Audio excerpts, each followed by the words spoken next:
let's look at these 5 principles in terms of its application using a simulated case study. This simulation is essentially a simulation that has been created by us. It's not reflective of any actual organization. While we have used our experience in terms of working with SMEs to see how it can closely resemble reality, we have consciously stayed away from using an actual organization. So there are three essential purposes of the simulation. What we are trying to do in the simulation is we are trying to see how can we differentiate compensation increments when we move beyond a post-fitting bell curve within defined compensation budgets. So we're looking at granting fixed pay increases and not variable pay increases in this simulation right now. Some of the objectives that we are trying to achieve is how do we look at overcome some of the deficiencies that are existing in the existing models.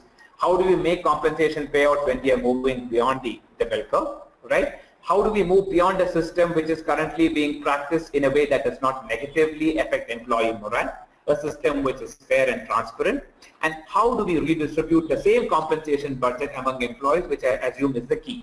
Finally, we have a fixed kitty to play with as HR practitioners, and how do we ensure that we get better return for the buck? That's essentially what we'll try and see through the simulation, right? Quick background of the simulated situation. So we have assumed it's a professional services firm headquartered in Gurgaon, work on niche products in their industry, and because of the nature of the industry that they are in, every single person in the organization is precious for them in terms of the talent and the creative skills that are there in them.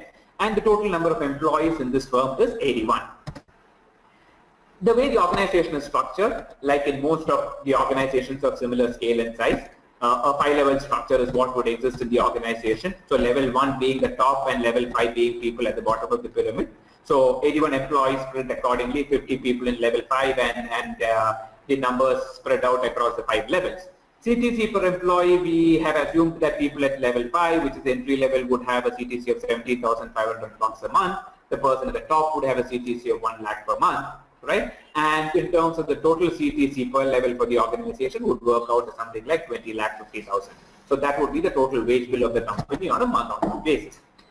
There are some assumptions that we are making while we are working this model. The first assumption that we are making is that the organization has put in a robust performance measurement system in place. When we are talking about a robust system, we are saying that the organization already has a system in place wherein goals are clearly measurable, and these goals are directly impacted by the individual. Assuming that these two preconditions are being met, we are also, for the purpose of this simulation, assuming a 4-point rating scale, right? You can have your own rating scale in an organization. For this simulation, we have assumed a 4-point rating scale, wherein we are talking about overachieving, achieving, nearly achieving, and underachieving. These are the 4 parameters on which people would be assessed. And if we look at the way the 81 people have been spread across the 3 BUs in an enabling function, and the overall organization performance rating for that year has been rated as achieved. If you look at it, that is one of the first things that we said we need to do in this system. So the organization has been rated on a certain set of objective parameters, and the organization is deemed to have achieved its goals for the particular financial year. The 3 business units which are there, one business unit has overachieved, one has underachieved, one has nearly achieved, and the enabling functions, which would be the HR, the finance, the purchase of the organization or the administration, put together having a set of 10 employees, have achieved their objectives. So totally 81 employees spread across these functions, across these levels, is what is captured in this slide. If you look at performance distribution of employees, what you would see is that the earlier slide looked at performance of the functions. Here we are talking about performance rating of the 81 employees. Based on the system that they have, the organization has rated 19 people, that is 23% of the total population as having overachieved, 48% of the population as having achieved, which is 39 people, 17% not achieved or nearly achieved, and 11% underachieved. So if you look at it, the curve in this situation based on actual assessment of performance is skewed upwards. So the organization has 71% of the employees who have either achieved or overachieved.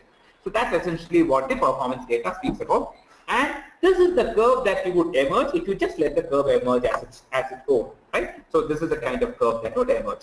If we force fit this curve based on the system that's prevalent in most of the organizations, you would have the curve which would have to be fitted in the way the blue curve has been drawn, right? So we're talking about 40 people who have consistently overachieved and consistently achieved and 40 below, right? Which means the implication of this would be essentially that you would have 11 employees who necessarily need to be moved from the overachieved category to the achieved category. You would have 17 employees who would have to be moved from achieved to nearly achieving, and you would have one person who would have to be moved from consistently underachieved to nearly achieved.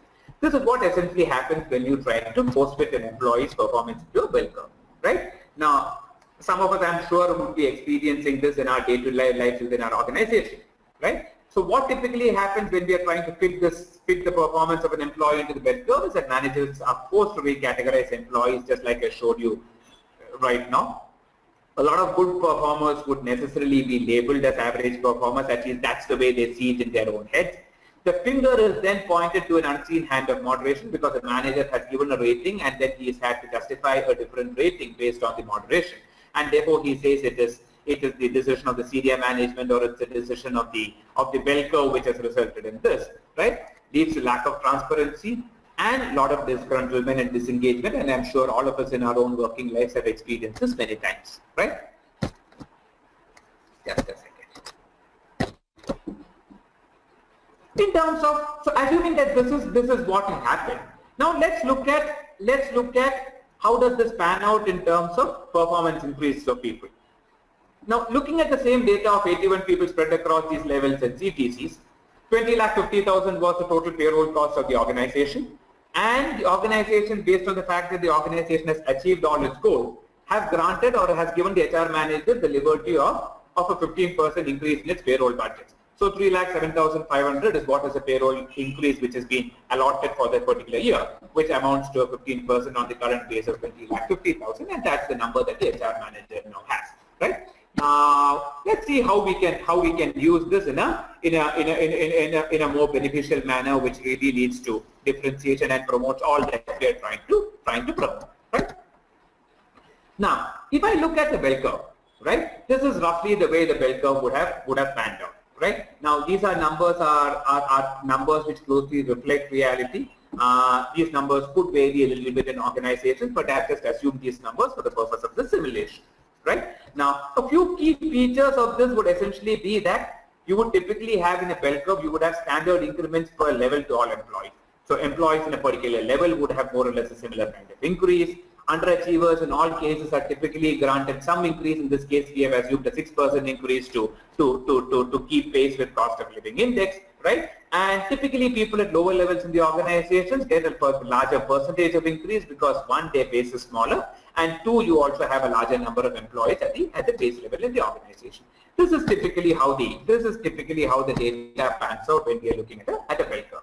Now, when we move beyond the bell curve, just to revisit some of the guiding principles that we spoke about in the earlier part of the conversation, right? We said moving beyond the bell curve would be based on principles of performance differentiation, would not be based on the bell curve, but would be based on actual outcomes of the performance curve and would not be based on post-fitting. So we said we need to rate the organization and BU on absolute performance.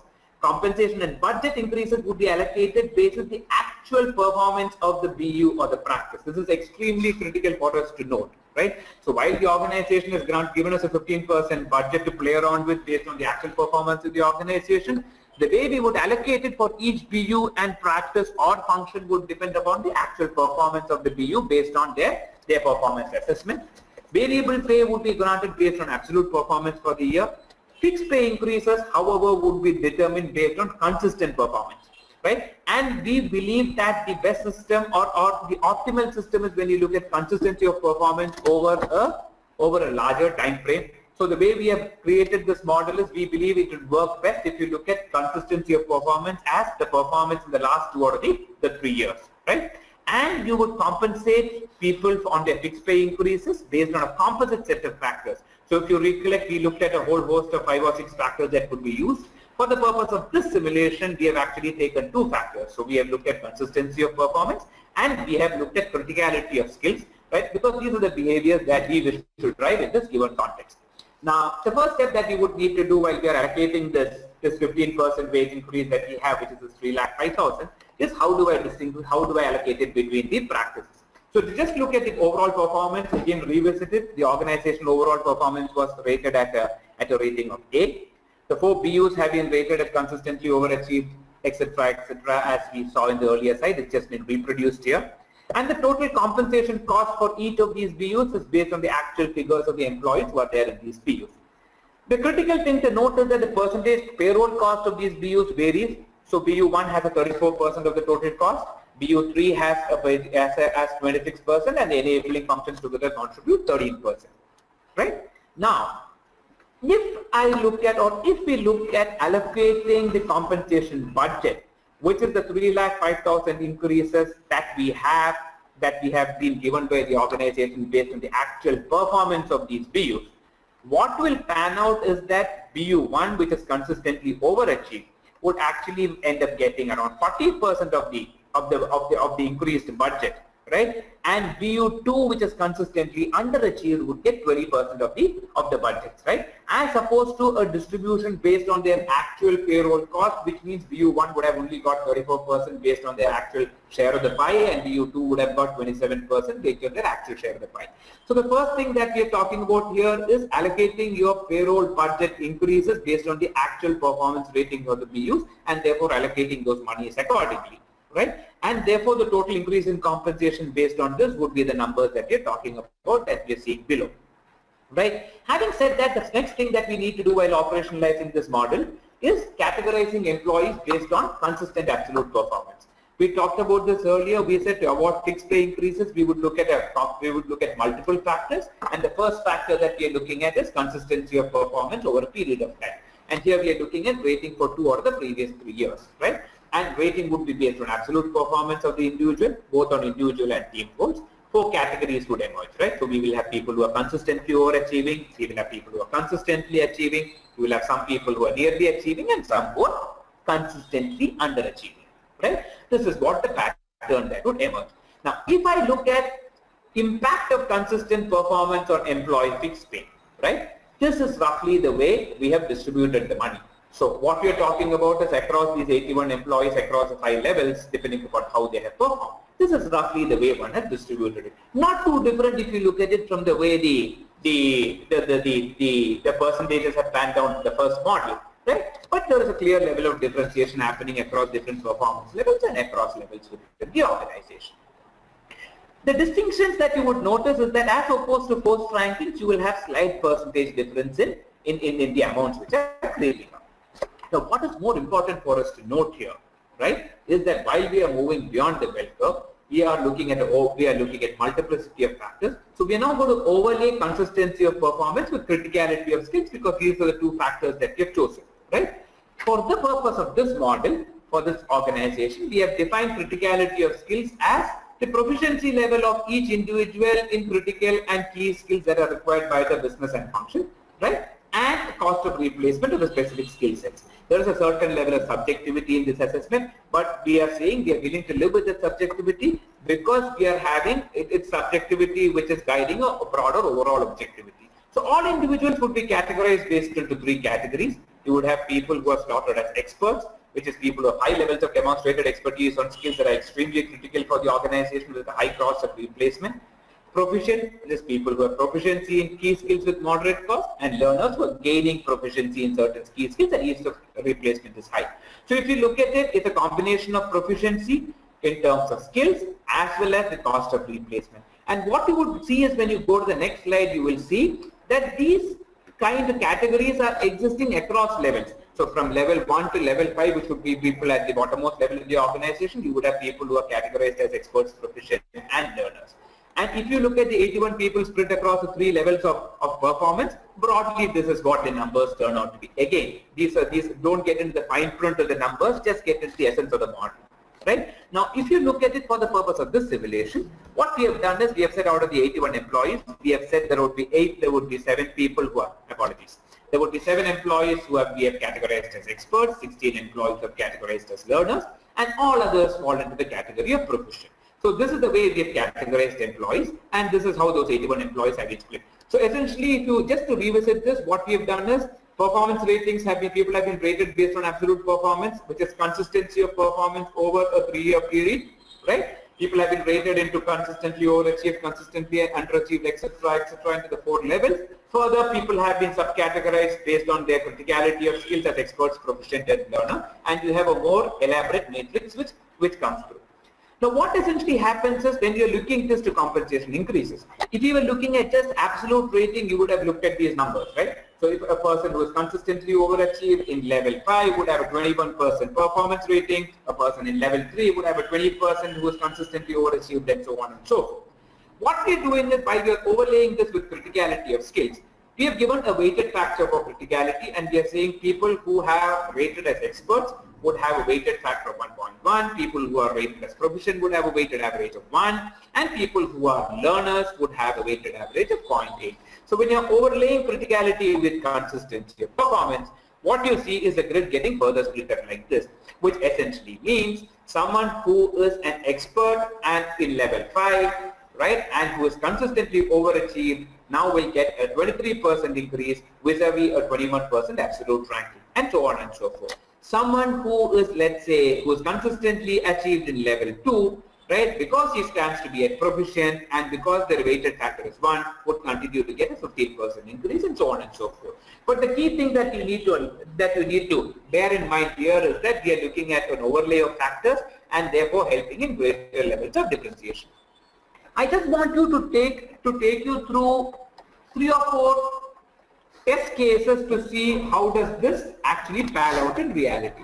So we've taken the case of 2 employees.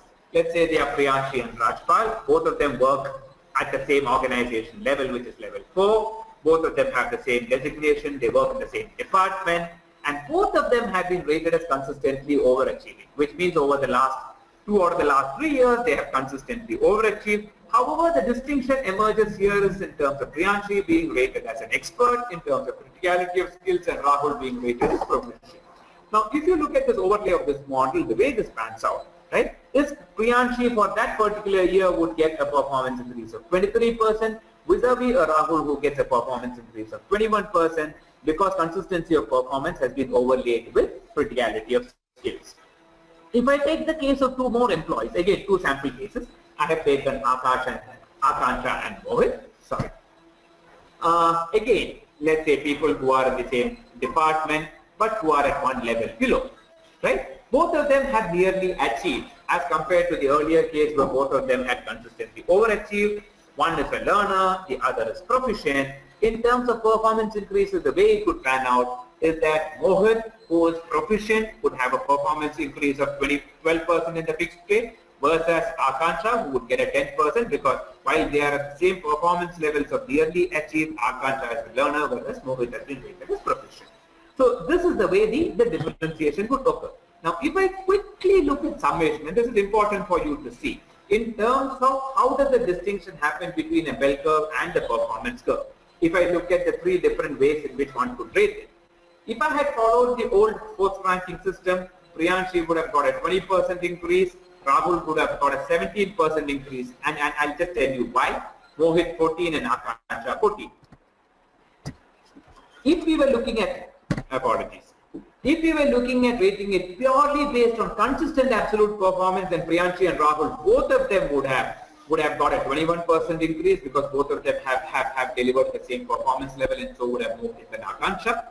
However, when we overlay it with criticality of skills, you're looking at Priyanshi having a 23% increase vis-a-vis Akansha, who has a 10% performance increase, and therefore you will see that the spread increasing, and you are able to reward employees more, not just for their consistent performance in a year, but consistency of performance over multi-years, and you're also rewarding for another factor which is critical in this organization, which is criticality of skills.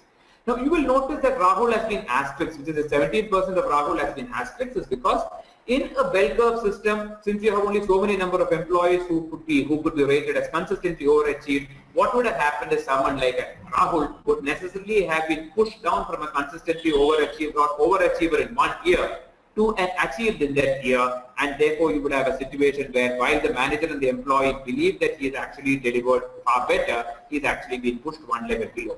So this is essentially the way the actual numbers would pan out in terms of the way the overall ratings would pan out under these various systems, right? And what is important for you to notice is all these things we have operated within that same 3,05,000 budget that we have that we have been granted, and we are trying to create greater levels of distinction, right, and ensure that the factors that are really critical to the business are what are being delivered.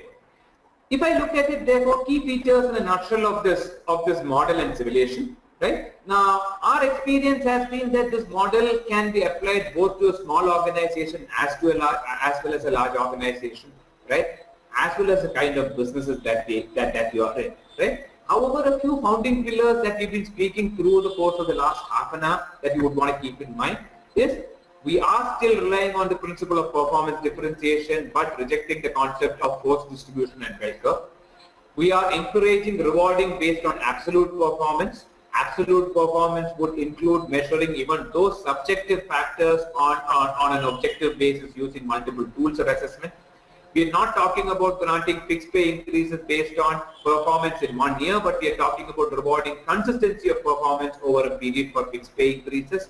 However, use variable pay to reward performance in a given period of time.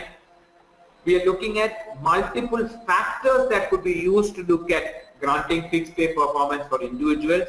In this case, we looked at data from performance as well as criticality of skills, and this system therefore ensures that managers are able to have more consistent and constant conversations with employees because it is based on real data.